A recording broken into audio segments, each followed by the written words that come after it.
Positive interpretation of everything ज़रूरी है, लेकिन इतना नहीं कि टॉक्सिक पॉजिटिव हो जाए बंदा।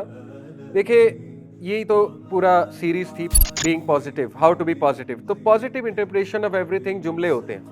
मिसाल के तौर पे आपके हस्बैंड की जॉब चली गई, अब एक जुमला ये है कि हम हैं ही बदकिस्मत, हमारे साथ हमेशा ये होता है कि कोई भी चीज़ ट्राई करे तो वो ख़त्म हो जाती है, तो ये गलत जुमला है।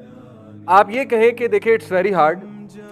टॉक्सिक पॉजिटिविटी ये कि आप कहें लेट्स पार्टी, जॉब चली गई, आ जाओ बाहर खाना खाने चलते हैं, ये तो फिर अनरियलिस्टिक टॉक्सिक पॉजिटिविटी है ना। रियल पॉजिटिविटी ये कि आप कहें it's hard, no doubt about that, मुश्किल है लेकिन अल्लाह संभाल लेगा, हम एक दूसरे के साथ हैं, एक दूसरे का साथ देंगे, लेट्स ट्राई समथिंग न्यू।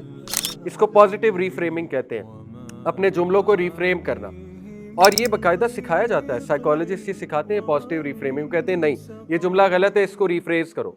जैसे जिंदगी बहुत मुश्किल है, ये एक जुमला है, इसको रीफ्रेम करें, आपके जिंदगी एक इम्तिहान है। बहुत फर्क है, दोनों में बहुत फर्क है। जिंदगी एक मुश्किल है, वो नेगेटिव जुमला है, जिंदगी बहुत मुश्किल है। जिंदगी एक इम्तिहान है, ये पॉजिटिव जुमला है और रियल भी है, ठीक है।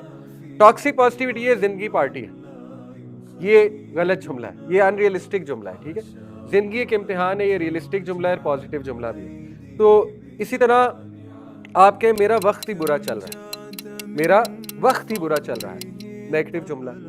आपके मेरी आजमाइश हो रही है, अल्लाह ताला आजमाइश में आसानी करे, तो ये इससे बड़ा फर्क पड़ता है, ट्रस्ट मी, बहुत फर्क पड़ता है।